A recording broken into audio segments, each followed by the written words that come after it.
विधानसभा चुनाव का घनघोर रणभेरी बच चुका है। पश्चिमी उत्तर प्रदेश के 2 चरणों में चुनाव अब गर्माहट पकड़ता जा रहा है। ऐसे में नेताजी कई जगहों पर सीमा लांघते भी नजर आ रहे हैं। जगह जगह उन पर रिपोर्टिंग हो रहा है, मुकदमे दर्ज हो रहे हैं, लेकिन नेताजी हैं कि बाज नहीं आ रहे।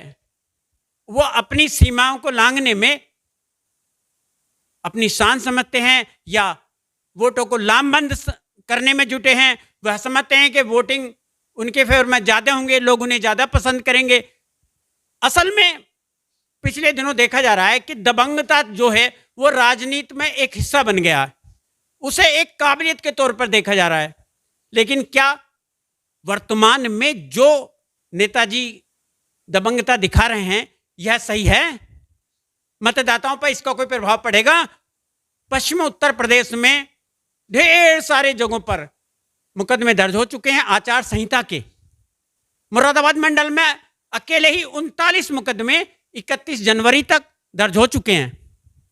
दिनों दिन ऐसे केस पकड़ में आ रहे हैं जो आचार संहिता का उल्लंघन कर रहे हैं। इसमें एक ही कोई पार्टी नहीं है, सभी पार्टियों के नुमाइंदे इसमें शामिल हैं। और देखा यहां तक जा रहा है कि सिरमौर नेता तक आचार संहिता का उल्लंघन करते नजर आ रहे हैं। हमने आज की इस डिबेट में करने के लिए अपने 3 ऐसे साथी बुलाए हैं जो राजनीतिक रूप से किसी पॉलिटिकल पार्टी में सक्रिय नहीं है, लेकिन राजनीति की उन्हें अच्छी खासी पकड़ है। इससे पहले मैं अपने उन साथियों का तारुफ कराऊं, मैं ये वाजे कर देना चाहता हूं कि हम किसी भी पॉलिटिकल पार्टी के समर्थन में या किसी भी प्रत्याशी के लिए हवा बनाने में, उनकी हार जीत तय करने में हमारा कोई उद्देश्य नहीं छिपा। हम अपने पाठकों को, अपने श्रोताओं को, अपने दर्शकों को यह बताने की कोशिश कर रहे हैं कि वह जो राजनीतिक हमारे सफर है, जो राजनीतिक परिप्रेक्ष्य में चुनाव का सफर है, इस पर हम कहाँ खड़े हैं। हम जिस प्रकार से वोटिंग करेंगे, जो वोटिंग का आधार है, क्या वह हम सही दिशा में हैं, इसी पर चर्चा करेंगे। मैं हूं आपके साथ डॉक्टर शाकिर अमरोही। आप देख रहे हैं सुपर न्यूज लीडर का स्पेशल कार्यक्रम चुनावी सफरनामा। इस चुनावी सफरनामे में नेताजी कहां फिसल रहे हैं, इस पर चर्चा करने के लिए मैं अपने मेहमानों का तारुफ कराता हूं। हमारे साथ वरिष्ठ पत्रकार खान सलाउद्दीन साहब हैं। राजनीतिक विश्लेषक के रूप में शिक्षा से जुड़े डॉक्टर गुरदीप सिंह उप्पल जी हैं। राजनीति में एक लंबे पीरियड तक अनुभव हासिल रखने वाले इकबाल खान साहब हैं। इन सब से हम जानेंगे कि क्या हम आज के जो परिदृश्य है, उस परिदृश्य में नेताजी की यह दबंगता किसके फायदे के लिए है। ऐसे कौन से कंटेंट वो नेताजी बनाना चाहते हैं, जिन पर वो काम करना चाहते हैं, जिससे उनको लाभ होगा, जनता को लाभ होगा, लाभ नहीं होगा तो किसको परेशानी खड़ी कर रहे हैं। ये कौन सा राजनीतिक सफर है, कौन सा पैटर्न है राजनीति का, जिस पर ये हमारे सामने इस तरीके जो है कंडीशन आ रही हैं। देखने में यहाँ तक आ रहा है कि बहुत बड़े बड़े नेता भी इन सीमाओं को लांघने में लगे हैं। सबसे पहले मैं मौका दे रहा हूं अपने साथी इकबाल खान साहब को कि वह इस मौजू पर कैसा महसूस करते हैं और उनकी नज़र में क्या नेताजी को करना चाहिए, मतदाताओं को उनको किस आधार पर लेना चाहिए। आइए हम चलते हैं सबसे पहले इकबाल खान साहब के पास। शुक्रिया डॉक्टर शाकिर अमरोही साहब। आज का विषय कि जो आचार संहिता का उल्लंघन हो रहा है इस चुनावी दौर में और हमारे नेतागण अपनी सीमा को लांघ रहे हैं, ये आज का इस पे चर्चा होनी है। हमारे भाई जो बहुत दानिश्वर लोग यहाँ मौजूद हैं, हकीकत यह है कि चुनाव की सारी दिशा बदल चुकी है। पिछले कई चुनावों से देखा जा रहा है कि हमारे नेतागण, ऐसा लगता है कि जैसे उन्हें बहुत बड़ी पुष्टपनाही हासिल है कि तुम्हें ये काम करना है, इस टॉपिक पर बोलना है कि अली बजरंगबली, जब हमारे जो जिनके हाथ में सारी कमान रहती है, पूरे सूबे की कमान रहती है, उनकी बात जब ये आएगी और चुनावी दौर में आएगी कि बजरंगबली अली, तो ये किस दिशा में जाएगा चुनाव? ये हमारे जो विशेषज्ञ हैं ये इसको अच्छी तरीके से जानते हैं। सब जानते हैं कि चुनाव को अब कौन सी रंगत दी जा रही है और उसका वो लोग फायदा उठाने की कोशिश करते हैं। हमारे यहाँ जनता बहुत मासूम है। इन बहकावों में, इन नारों में, इन जज्बाती भड़काऊ चीज़ों में एकदम आ जाते हैं, जिसका हकीकत यह है कि टी.एन. शेषन साहब ने जो एक चुनाव आयोग को एक जो वो दिया था, ताकत दी थी, एक पहचान दी थी, वो आज ऐसा लगता है कि जैसे ख़त्म होती जा रही है। मुकदमे भी दर्ज होते हैं, सब कुछ होता है, लेकिन उसका रिजल्ट कोई सामने नहीं आता। सत्ता में लोग आते हैं, सत्ता के बल पे मुकदमे खारिज हो जाते हैं, कुछ के थोड़े बहुत चल के कुछ नहीं हो पाता। यह हालात बनी हुई है। जबकि चुनाव आयोग की तरफ से होना ये चाहिए कि जो धार्मिक भावनाएं भड़काते हैं, जो जातिवाद की भावनाएं भड़काते हैं, जो चुनाव आचार संहिता का उल्लंघन करते हैं, उनका चुनाव से बाहर कर देना चाहिए। होना तो ये चाहिए था चुनाव आयोग की तरफ से, लेकिन ऐसा नहीं है। चुनाव आयोग बहुत सी बातें चुनाव से पहले करता है, लेकिन बाद में वो किसी पर अमल नहीं किया जाता। आज हालात ये हैं कि दिन ब दिन हर नेता होड़ लग गई है कि मैं भी उससे बढ़ के बात करूं। अभी मैं कल देख रहा था एक न्यूज़, लोनी की जने कहा कि वो अली और बजरंगबली की बात की जा रही है। कितना अफसोस का मकाम है कि क्या चुनाव इसी तरीके से लड़े जाते थे? क्या नेता इसी तरीके से वोट मांगा करते थे? भाईचारे को ख़त्म करने की कोशिश की जा रही है, जो हमारे इस मुल्क की एक अटूट रिश्ता है कि हिंदू मुसलमान के बगैर नहीं रह सकता, मुसलमान हिंदू के बगैर नहीं रह सकता। हिंदू, मुस्लिम, सिख, ईसाई सब आपस में एक दूसरे से रहते थे, लेकिन आज दूरियां बढ़ाने की कोशिश की जा रही है। मजहबी रंग देकर, जातिवाद का रंग देकर उसको बढ़ावा दिया जा रहा है। इस पर रोक लगनी चाहिए। चुनाव आयोग को सख्त से सख्त कदम उठाने चाहिए। यही मेरी अपील है। शुक्रिया। धन्यवाद इकबाल साहब। आपका रेखांकन बिल्कुल ठीक है कि हमें किसी भी धार्मिक आधार पर या जातिगत आधार पर वोटिंग का अपना पैमाना नहीं रखना चाहिए, और हमें देखना चाहिए कि हमारा कौन सा प्रत्याशी हमारे उद्देश्यों की पूर्ति कर सकता है, हमारे समस्याओं का निराकरण कर सकता है, हमें विकास की गति की तरफ ले जा सकता है। इसी के साथ मैं अब मौका दे रहा हूं अपने साथी जो हमारे वरिष्ठ पत्रकार हैं खान सलाउद्दीन साहब, और जानते हैं कि उनकी इस पैनी नज़र में नेताओं की फिसलती जबान, नेताओं के ऐसे कारनामे जो सीमाओं को लांघ रहे हैं, हमारे समाज को गलत दिशा में मोड़ रहे हैं सिर्फ अपने निजी स्वार्थ की खातिर, वह कैसा समझते हैं। हम चलते हैं खान सलाउद्दीन साहब के पास। खान सलाउद्दीन साहब। शुक्रिया शाकिर भाई।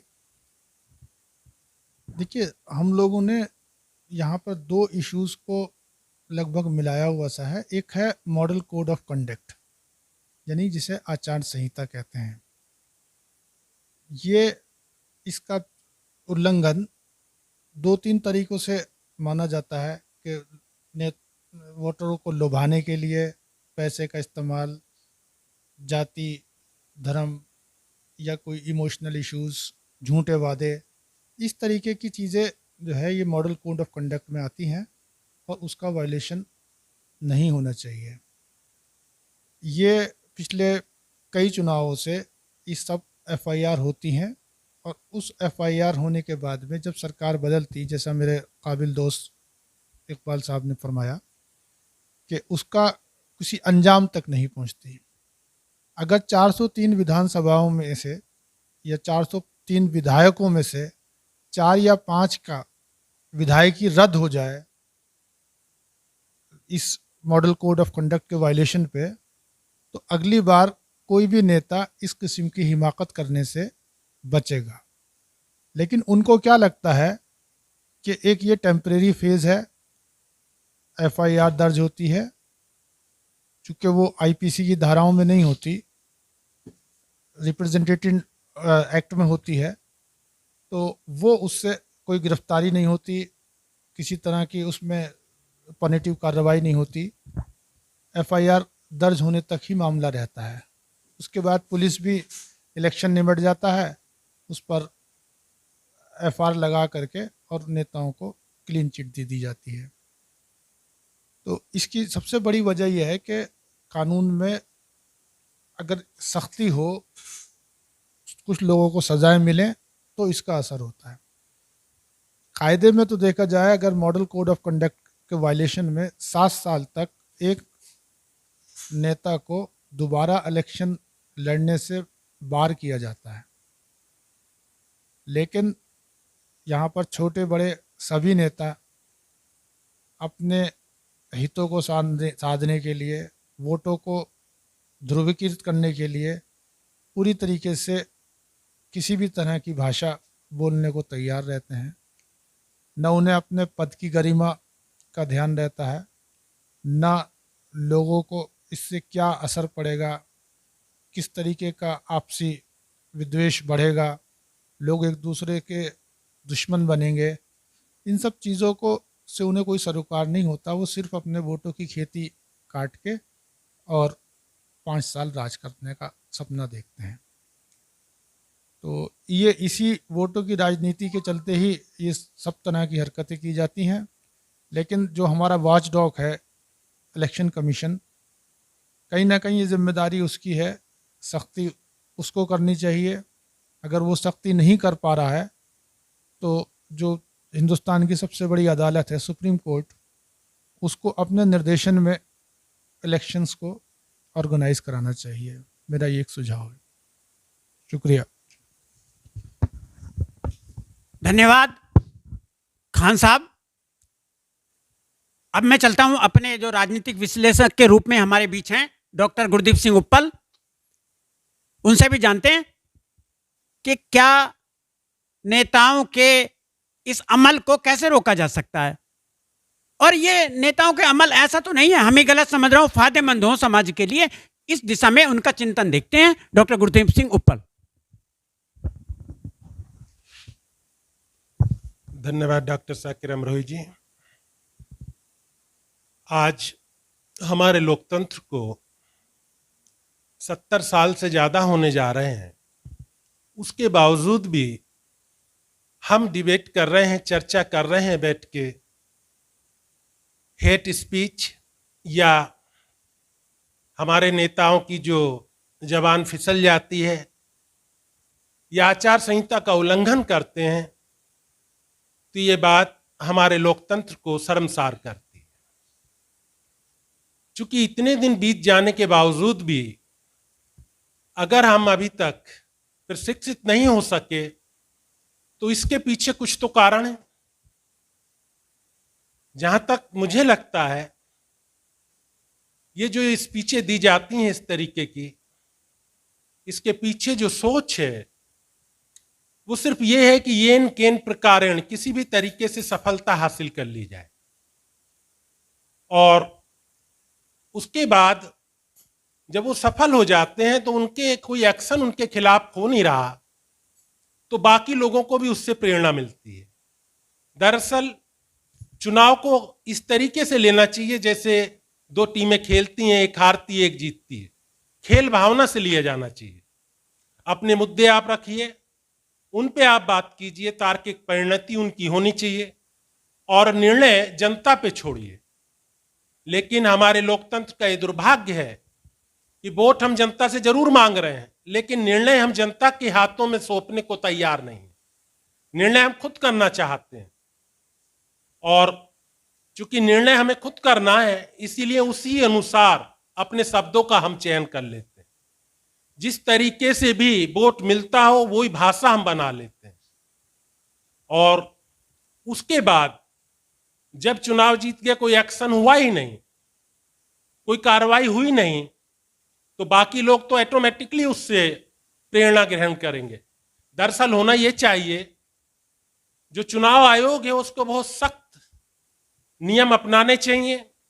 जैसे टीएन सेशन साहब थे या बी लिंगदोह थे, उनके कार्यकाल में पूरा चुनाव निष्पक्ष तरीके से हो रहा था, उन्होंने बहुत सख्ती से कार्रवाई की और सब राजनीतिक दल नेता सुधरे हुए प्रतीत हो रहे थे 90 के दशक में। लेकिन बाद में आप फिर पुराने ढर्रे पे हमारा चुनाव चला गया है, तो कहीं ना कहीं हम चुनाव आयोग को भी इसमें दोषी महसूस करते हैं। दूसरे जो राजनीतिक दल हैं, उन्हें भी सोच समझ के कैंडिडेट को टिकट देना चाहिए, और जो भी पार्टी गलत प्रत्याशी को चुनाव मैदान में उतारती है, उस पार्टी के खिलाफ भी एक्शन होना चाहिए। उस पार्टी का सिंबल जब्त होना चाहिए, उसका पंजीकरण खत्म होना चाहिए, और जो प्रत्याशी गलत भाषा का प्रयोग कर रहा है, उस प्रत्याशी को आजीवन चुनाव लड़ने पर बैन लगना चाहिए। कुछ इस तरीके के सख्त नियम कानून हम बनाएंगे, तभी हम अपने लोकतंत्र की रक्षा कर सकते हैं। साथ ही हमारी जनता, जो हमारे मतदाता हैं, उनको भी इस तरफ ध्यान देना चाहिए कि अगर कोई प्रत्याशी सिर्फ वोट लेने के लिए गलत बयानी कर रहा है, तो वो उसके बहकावे में ना आए। एक तरह से हम कह सकते हैं कि हम अपने स्कूलों के माध्यम से, महाविद्यालयों के माध्यम से अपने छात्र छात्राओं को प्रशिक्षित कर सकते हैं कि वो इस तरीके के प्रलोभनों से या भड़काऊ स्पीचों से बचें। तब कहीं जाके हम अपने लोकतंत्र को सुरक्षित कर सकते हैं, और तभी इस तरीके की जो ये भड़काऊ भाषणबाजी है या आचार संहिता के उल्लंघन है, इस पे रोक लगना संभव हो पाएगा। जब तक दंड का भय नहीं होगा, तब तक सुधार होने की कल्पना करना व्यर्थ प्रतीत होता है। इन्हीं शब्दों के साथ अपनी वाणी को विराम देता हूं। धन्यवाद। धन्यवाद डॉक्टर उप्पल, आप तीनों लोगों ने बड़ी साफ गोई से अपनी बात कही, और कंक्लूड में अभी मैं इससे पहले कोई बात कहूं, हमारे साथी इकबाल साहब के पास और चलते हैं, वह भी अपना कुछ इस पर एक बिंदु और ऐड करना चाहते हैं। ये जहाँ तक चुनाव आयोग या कैंडिडेट का मैटर है, ये आपके सामने आया, हमारे साथियों के उससे भी आया, लेकिन वोटर को भी, आम जनता को भी ज़रा सा जागरूक होना पड़ेगा। ये चुनाव, जो भी चुनाव आ रहा है, एक से बढ़कर एक अहम चुनाव आ रहा है कि हमें भी उन चीज़ों को सोचना पड़ेगा कि जो हमारे नेतागण आज के दौर में कर रहे हैं, कहीं ना कहीं उन्हें कंडम करना पड़ेगा, और ये जनता के हाथ में होता है। जो हमारा भाईचारा अब से पहले रहा है, उसी भाईचारे को कायम करने के लिए आपका मत भी एक जरिया हो सकता है कि हमारे हिंदुस्तान में वो चीज़ लौट कर आए, जो गंगा जमनी तहजीब, जो हमारा भाईचारा सदियों से चला रहा है, जिसका दुनिया में नाम है, उसको दोबारा से लौटाने के लिए ये ज़रूरी है। मतदाताओं का जागरूक होना ज़रूरी है कि ऐसे नेताओं को कंडम करें जो नफरत फैला रहे हैं, जो गलत कर रहे हैं। आपका एक वोट, हालात तो यहाँ तक देखे गए हैं कि वोट की कीमत तक की हमारे लगाई जाती है कि 100 रुपये, 500 रुपये, 1000 रुपये, 200 रुपये। आपका वोट किसी की आहें, किसी की ज़रूरत, किसी की सिसकियाँ, किसी की नौकरी आपके एक वोट में छुपी हुई होती है। अगर आप, मैं या कोई भी 1000 रुपये या 500 रुपये लेकर कई दिन खर्च करेंगे और वोट गलत नज़रिए को दे देंगे, तो आने वाला कल हमें माफ नहीं करेगा, हमारी औलादें हमें माफ नहीं करेंगी। हमें मतदाताओं को इस बात पर भी ध्यान रखना है कि वोट हमें देखना यह है कि हमारा नौजवान की जो खाली फिर रहा है उसका क्या दर्द है, हमारी बूढ़ों की, माओं की, बहनों की सिसकियां और दर्द जो है उसको सामने रखकर वोट करें और ऐसे लोगों को कंडम करें जो नफरत की राजनीति फैला रहे हैं। शुक्रिया, धन्यवाद, जय हिंद, जय भारत। धन्यवाद, धन्यवाद इकबाल साहब। मैं इस वीडियो को अब यहीं समाप्त करता हूं और जो हमारे स्टूडियो में हमारे 3 मेहमान यहाँ आए हैं उनका धन्यवाद व्यक्त करता हूं कि उन्होंने आए और अपने इतने बहुमूल्य विचारों से हमें, हमारे दर्शकों को नवाजा। उम्मीद है आप सब लोगों को हमारे इस वीडियो का उद्देश्य समझ में आया। हमें जो हमारे नेताजी हैं और वो अपने निजी लाभ के लिए फिसल रहे हैं अथवा हमें गुमराह कर रहे हैं और आचार संहिता का उल्लंघन कर रहे हैं, सीमाओं को लांघ रहे हैं, हमें उन पर नजर रखनी चाहिए और उनकी मंशा को या कुमंशा को समझना चाहिए कि उनकी कुमंशा अपने निजी स्वार्थ के लिए है। इसी के साथ मैं इस वीडियो को यहीं समाप्त करता हूं। धन्यवाद।